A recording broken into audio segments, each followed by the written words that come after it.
Oke, mari kita bedah satu emiten yang baru aja melantai di bursa dan lagi hangat-hangatnya dibicarakan. PT Homco Victoria Makmur dengan kode saham LIFI. Pertanyaannya, apakah ini kesempatan emas atau justru jebakan? Yuk, kita cari tahu bareng-bareng.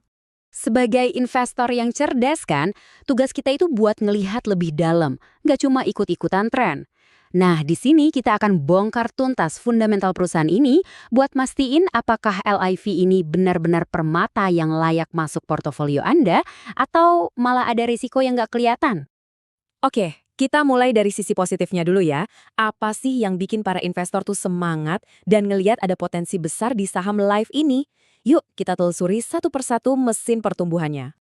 Jadi gini, kekuatan utama Live ada di model bisnisnya yang terintegrasi dari hulu ke hilir. Mereka sampai mengakuisisi pabriknya sendiri, yaitu PT Trisinar Indo Pratama. Artinya apa? Artinya mereka punya kendali penuh atas segalanya, mulai dari produksi, kualitas, sampai distribusi. Ini bikin mereka jauh lebih efisien. Nah, karena mereka mengontrol semuanya, mereka jadi bisa bangun jaringan distribusi yang gila-gilaan. Bayangin aja, lebih dari 40.000 titik penjualan di seluruh Indonesia. Dari hypermart yang modern sampai ke warung-warung di pasar tradisional. Jangkauan seluas inilah yang jadi tulang punggung mereka buat gedein pendapatan. Kerennya lagi, mereka tuh nggak naruh semua telur dalam satu keranjang. Coba lihat deh, merek mereka banyak banget dan macam-macam. Ini strategi yang pinter banget buat neken risiko. Jadi kalau misalnya satu kategori produk lagi lesu, masih ada kategori lain yang bisa jadi andalan. Pendapatannya jadi lebih stabil. Dan strategi ini kelihatan banget hasilnya. Bisa kita lihat di sini, pendapatan mereka berhasil tumbuh 10,9% dibanding tahun sebelumnya. Angka segini, di tengah ekonomi yang penuh tantangan, jelas nunjukin kalau model bisnis mereka ini jalan. Jelas menarik perhatian pasar kan? Eits, tapi tunggu dulu. Ingat, pendapatan itu baru satu sisi mata uang. Sekarang, ayo kita balik koinnya dan lihat angka-angka yang, jujur aja, bikin kita harus ekstra waspada. Ini dia sisi gelapnya. Nah, ini dia anomali yang harus kita pecahkan. Aneh kan, penjualan mereka naik, tapi kok laba bersihnya malah terjun bebas. Dan turunnya nggak main-main loh, anjlok lebih dari 51% di periode yang sama. Loh, kok bisa? Coba deh perhatiin baik-baik tabel ini. Ini bukti nyata masalahnya. Lihat, di baris paling atas, total pendapatan angkanya positif, naik. Tapi coba lihat baris-baris di bawahnya. Laba kotor, laba usaha, sampai laba bersih. Semuanya minus, dan minusnya dalam banget. Ini artinya profitabilitas mereka lagi tergerus habis-habisan. Sebagai investor yang kritis, pertanyaan pertama yang langsung muncul di kepala kita pasti, ini duitnya lari kemana? Apa sih yang sebenarnya bikin laba perusahaan ini ambles?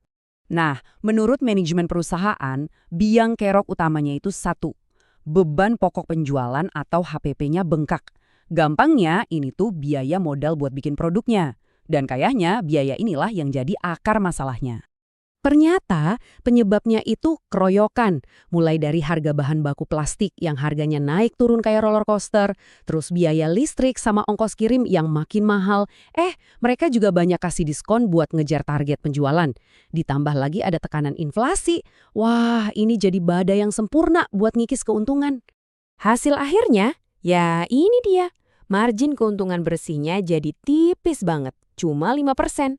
Artinya, dari setiap Rp100 penjualan yang masuk, perusahaan cuma bisa nyimpen Rp5 sebagai untung bersih. Ini nunjukin betapa beratnya tekanan biaya yang lagi mereka hadapi sekarang.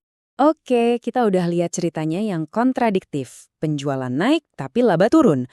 Nah, sekarang kita masuk ke pertanyaan paling krusial buat kita sebagai investor. Jadi, berapa sih harga yang pantas buat satu lembar saham Live ini? Mari kita coba hitung-hitungan. Waktu kita bandingin valuasinya sama perusahaan sejenis, wah ini ada lampu kuning nyala terang banget. Lihat deh rasio price to earnings atau PE-nya. Live itu sampai 200 kali lipat lebih, padahal rata-rata industrinya cuma di kisaran 20-an kali.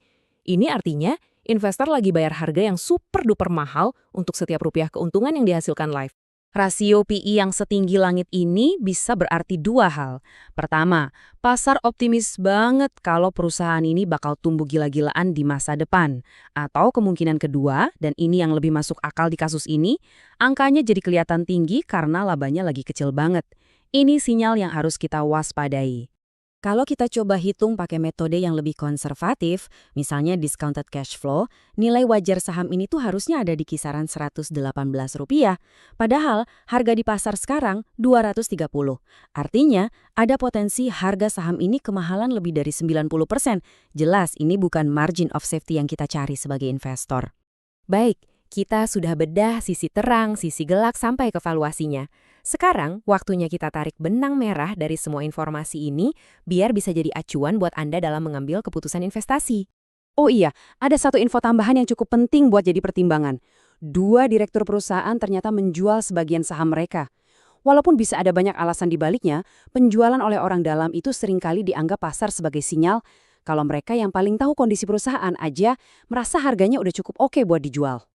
Terakhir, dan ini yang paling penting, sebelum Anda pencet tombol buy, pahami dulu risikonya. Mulai dari harga bahan baku plastik yang nggak bisa mereka kontrol, daya beli masyarakat yang bisa aja melemah, sampai risiko likuiditas sahamnya sendiri. Ini adalah pekerjaan rumah yang wajib Anda kerjakan. Jadi, pada akhirnya, pertimbangannya jadi begini. Di satu sisi, kita punya cerita pertumbuhan yang menarik dengan jaringan distribusi yang sangat kuat. Tapi di sisi lain, kita dihadapkan pada valuasi yang sangat mahal dan profitabilitas yang lagi megap-megap. Nah, pertanyaannya, apakah potensinya sepadan dengan risikonya? Tentu saja keputusan akhir ada di tangan Anda sebagai investor yang bijak.